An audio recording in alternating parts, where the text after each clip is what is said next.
Kayaking is a sport that you can do alone or with a group of people. Some say it can be easier than canoeing, but everyone has to decide for themselves.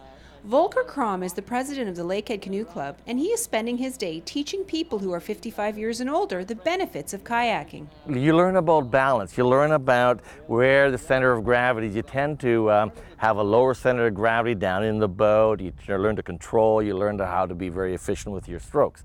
So it's as opposed to canoeing, where you're using large body motions and actually you're putting more weight on the blade. This is more about having a certain repose in the boat and working and swiveling at the hips. I use the Elvis Presley method. So if you learn how to swivel at the hips, you'll do really well. One of the very first things you notice about kayaking is how relaxing it seems. It is relaxing. You can't find a better sport for this time of year. The lake is ice, glass, as calm as glass, and these people are having a lot of fun. One of the hardest things about kayaking is surprisingly getting in and out of the kayak.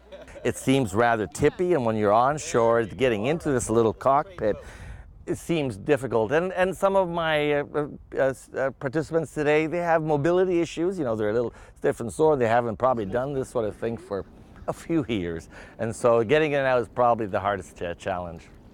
If you don't have a kayak, you can always rent one from the Lakehead Canoe Club, and they always have lessons you can take, whether it's at Boulevard Lake in the summer or in an indoor pool in the winter. Well, we're kind of promoting is a kayak for everybody, for a different size, for different applications. It's not one size fits all, because some people want to go in Lake Superior, and some people are content to go to Surprise Lake or Loon Lake, and where it's lots of people, it's fairly controlled, and they're comfortable that way. I love it. I love it. It's really peaceful. It's not as hard as I thought it would be, and it's a lot of fun. I think it's very nice because I have sore rotator cuffs, and for me, I think it's a good therapy for to get my strength back in my shoulders.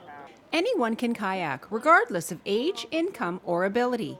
And if you would like information on lessons, just contact the Lakehead Canoe Club at paddlesport.org. I go out early in the morning on a kayak and just be with nature, and especially in the fall when the mist is rising and the loons are still there. That's gorgeous. That's perfect. That's what I enjoy. For Shaw TV, I'm Janice Gummison.